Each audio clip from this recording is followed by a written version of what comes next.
நமது நாட்டின் விடுதலைக்காகவும் நமது மக்களின் உரிமைகளுக்காகவும் தமிழ் மண்ணிலிருந்து தீரத்துடன் போராடி உயிர் நீத்த எண்ணற்ற வீரர்களின் தியாகத்தை எப்போதும் போற்றுவேன். நமது அன்னை தமிழ் மொழியை காக்க உயிர் தியாகம் செய்த மொழிப்போர் தியாகிகளின் இலக்கை நிறைவேற்றும் வகையில் தொடர்ந்து பாடுபடுவேன். இந்திய அரசியலமைப்பு சட்டத்தின் மீதும்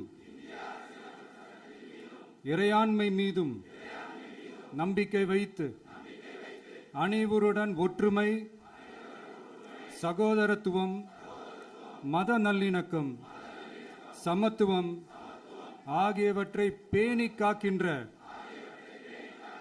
பொறுப்புள்ள தனி மனிதராக செயல்படுவேன்.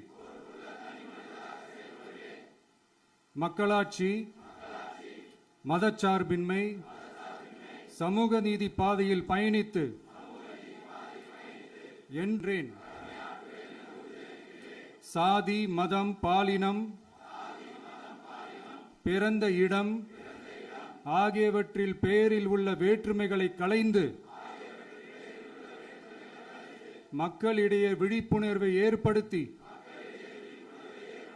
அனைவருக்கும் சம வாய்ப்பு, சம உரிமை கிடைக்க பாடுபடுவேன். பிறப்புக்கும் எல்லா உயிர்க்கும் என்ற சமத்துவ கொள்கையை கடைபிடிப்பேன் என்று உளமாற உறுதி கூறுகின்றேன். Thank you.